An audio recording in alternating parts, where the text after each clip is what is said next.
So let's see what do we mean by a critical path method.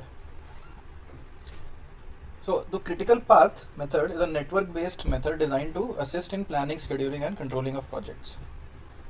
Now, what do we mean by a project? A project is defined as a collection of interrelated activities, with each activity consuming time and resource. So basically, this is a method of linking activities to form a coherent project. So before anything else, let's see some of the basic preliminaries. So for every project, what we do is first try to make a network diagram for the project. And what does the diagram consist of? It has some nodes, some arcs, and a duration. Now, for example, this is an activity whose name is A. Activity A. And it is characterized by two nodes, one on the left and one on the right, say. This 5 is the duration of this activity A. So duration क्या बताता है? Duration tells you the time that it takes to complete an activity. तो इस case में what does 5 mean? Let's say 5 means it takes 5 days from the start of an activity, from the start of event 1 to complete activity A. So this is a part of your project, this activity A. A project can be anything, for instance, construction of a building. Construction of a building can be a project in which there can be many such activities. For instance, पहली activity हो सकती है cement का उस location तक आना. So that can be an activity. तो cement किसी सप्लाई पॉइंट से आएगा, तो सप्लाई पॉइंट से उस लोकेशन पे आने का जो ड्यूरेशन है उसमें कम से कम शायद 10 घंटे लगते हो पहुंचने के लिए. नेक्स्ट एक्टिविटी इज से building of the base of the building. तो वो एक एक्टिविटी है, लेकिन वो एक्टिविटी कब शुरू होगी? जब तक सीमेंट नहीं आएगा या जब तक ईंट पत्थर नहीं आएगा तब तक क्या बना सकते हो, या जब तक लोहा नहीं आएगा तो क्या बना सकते हो किसी बिल्डिंग का base. That means in a project the activities are not exclusively by themselves. कुछ एक्टिविटीज़ को शुरू करने के पहले ये मेक श्योर करना पड़ता है कि कोई डिपेंडेंट, कोई ऐसी एक्टिविटी पहले हो चुकी हो जो ज़रूरी है आगे के लिए. जैसे ये एक्टिविटी ए है, इस एक्टिविटी ए का नाम है, मान लेते हैं कंस्ट्रक्शन ऑफ द बेस. लेकिन क्या ये एक्टिविटी शुरू हो सकती है अगर आपके पास कोई सामान नहीं है बनाने के लिए? Let's say this activities name is C. That means एक डिपेंडेंसी है ए की, और वो डिपेंडेंसी कौन सी एक्टिविटी है? ये सी. सी को खत्म होना पड़ेगा तभी ए शुरू हो सकता है. So these types of arrows tells you कौन सी एक्टिविटी किस एक्टिविटी के लिए जरूरी है. तो रिक्वायरमेंट क्या है एक वैलिड नेटवर्क डायग्राम के लिए? स्टार्टिंग का एक नोड होना चाहिए सिंगल, एंडिंग का एक नोड होना चाहिए जो बताएगा कि अब एक्टिविटी पूरा का पूरा प्रोजेक्ट खत्म हो गया है. एक लास्ट इंपॉर्टेंट रिक्वायरमेंट है किसी प्रोजेक्ट नेटवर्क डायग्राम में कि उस पूरे प्रोजेक्ट में कोई लूप नहीं होना चाहिए. फॉर इंस्टेंस, एक क्या ये प्रोजेक्ट बना सकते हैं हम, क्या ये किसी एक प्रोजेक्ट का वैलिड नेटवर्क डायग्राम हो सकता है? अब अगर हम देखें इसमें, अगर हम सेकेंड नोड को देखें या हम एक्टिविटी सी को देखते हैं. सी खत्म हुई 4 पे, 4 खत्म हुई 3 पे, 3 खत्म हुई 2 पे. तो इस पूरे नेटवर्क में हम ये आइडेंटिफाई नहीं कर पा रहे कौन सी एक्टिविटी पहले है और कौन सी एक्टिविटी बाद में है. अगर ऐसा कुछ लिखा है,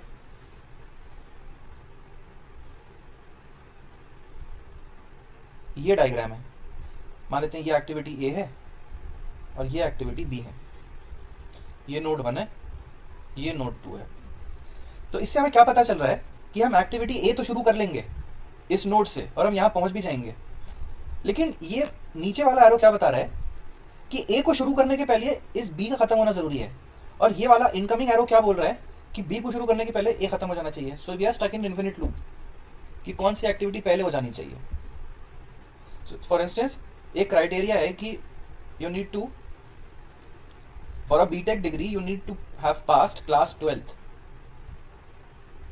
और सिमिलरली एक और कंडीशन है कि to get admission in your class 12th you need to complete your BTech.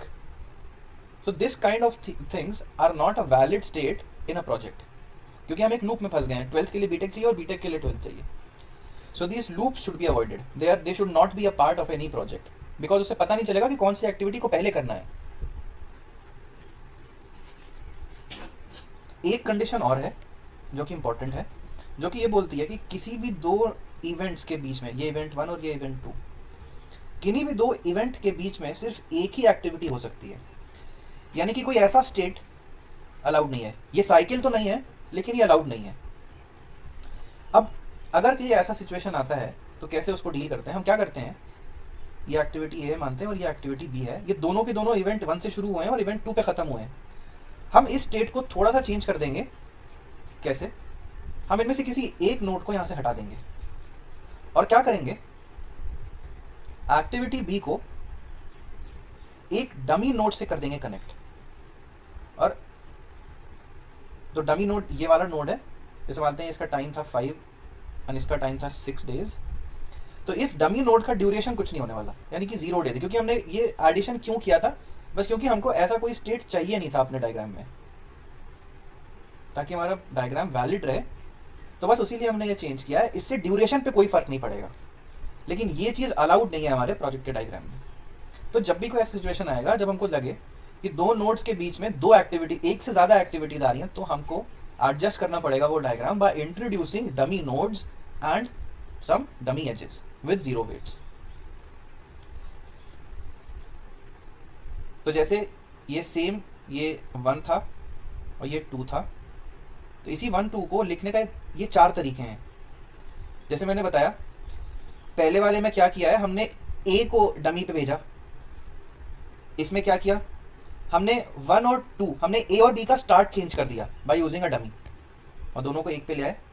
ये तो अलाउड है, क्योंकि देख सकते हैं ए और बी दोनों सिंगल नोड से नहीं शुरू हुए हैं, अलग अलग नोड से शुरू हुए हैं। इसका वेट 0 आने वाला है, इसका वेट 0 है। एक ये भी कन्फिग्रेशन हो सकता है, हम ले तो आए दोनों को एंड पे, बस स्टार्टिंग अलग कर दिया है, और देखिए कोई साइकिल भी नहीं है इन चारों में। एक कन्फिग्रेशन ये भी हो सकता है। तो जितने भी डमी नोड्स लगाए हमने, उनका वेट 0 यानी उनका ड्यूरेशन 0 है। तो जब भी कभी ऐसा सिचुएशन आएगा तो हमको dummy nodes and dummy edges का यूज़ करना पड़ेगा। अब बनाते हैं एक नेटवर्क डायग्राम। अब सबसे पहले देखते हैं इस एक्टिविटी ए को। क्या इस एक्टिविटी ए को किसी की ज़रूरत है? क्योंकि इस एक्टिविटी ए को किसी की ज़रूरत नहीं है, it has no dependency, so this A is free to start. A start हो जाएगा। तो this is how you depict, और इसका ड्यूरेशन नीचे लिख देंगे। कितने डेज लगे? 2 दिन लगते हैं ए को कंप्लीट होने में, तो उसका ड्यूरेशन नीचे लिख दिया। Next, C activity B. What does activity B need? It needs A to be finished before A. So B वहीं से शुरू होगा जहां पे ए खत्म हुआ है। तो जैसे ए मानते हैं यहाँ पे खत्म हुआ है, तो बी कहाँ से होगा शुरू? बी हो जाएगा यहाँ से शुरू, और बी का ड्यूरेशन लिख दिया। नेक्स्ट भी सी एक्टिविटी सी। एक्टिविटी सी कहाँ से शुरू होगा? ये वहीं से शुरू हो सकता है जहाँ पर एक्टिविटी ए खत्म हुआ है। तो ऐसे एक्टिविटी है तो यहाँ पे खत्म हो चुका है, तो हमने सी को यहाँ से शुरू कर दिया और उसका ड्यूरेशन नीचे लिख दिया। Next we have activity D. Activity D को क्या चाहिए शुरू होने के लिए? उसको बस ये चाहिए कि बी खत्म हो जाए। तो बी यहाँ पे खत्म हुआ है, तो एक्टिविटी डी शुरू हो गई, उसका ड्यूरेशन हमने नीचे लिख दिया है। अब आता है एक नॉन ट्रिवियल स्टेप। एक्टिविटी एक ऐसी एक्टिविटी है जिसको 2 एक्टिविटीज चाहिए खत्म होने के लिए। वो चाहता है कि कम से कम ये 2 एक्टिविटीज खत्म हो ही जाएं, क्योंकि उसके पहले वो शुरू नहीं हो सकता। और वो कौन सी 2 एक्टिविटीज हैं? एक्टिविटी बी एंड एक्टिविटी सी। अब एक छोटी सी प्रॉब्लम है, एक्टिविटी बी इस नोड पे खत्म होता है और एक्टिविटी सी इस नोड पे खत्म होता है। तो क्या कोई मैकेनिज्म है कि हम इन दोनों एक्टिविटीज को सिंगल नोड पे खत्म करें? एक कोई तरीका है हमारे पास, by introducing a dummy edge. देखिए, हमने एक डमी एज लगा दिया इस नोड से इस नोड तक। तो करना क्या चाहते हैं हम ये बस बोलना चाहते हैं कि बी खत्म यहीं पे हुआ है, लेकिन क्योंकि इस एज का ड्यूरेशन 0 है, तो मान सकते हैं कि बी यहाँ पे खत्म हुआ है, क्योंकि एक्स्ट्रा कोई ड्यूरेशन लगा नहीं है उसको खत्म करने के लिए इस एक्टिविटी को, क्योंकि this activity is only a dummy activity. अब देखिए, इस पूरे सिचुएशन में बी खत्म हुआ by use of this dummy, और सी तो बाय डिफॉल्ट खत्म हुआ। तो हमारे पास एक ये नोड आ गया है जहां पर बी एंड सी साइमल्टेनियसली खत्म हो गए। तो हम यहां से ई कर सकते हैं शुरू। तो ई को शुरू कर दिया विद इट्स ड्यूरेशन। अब ई को यहाँ पे क्यों जोड़ा है, this step would be clear subsequently. देखते हैं क्यों। पहले एफ को देखते हैं।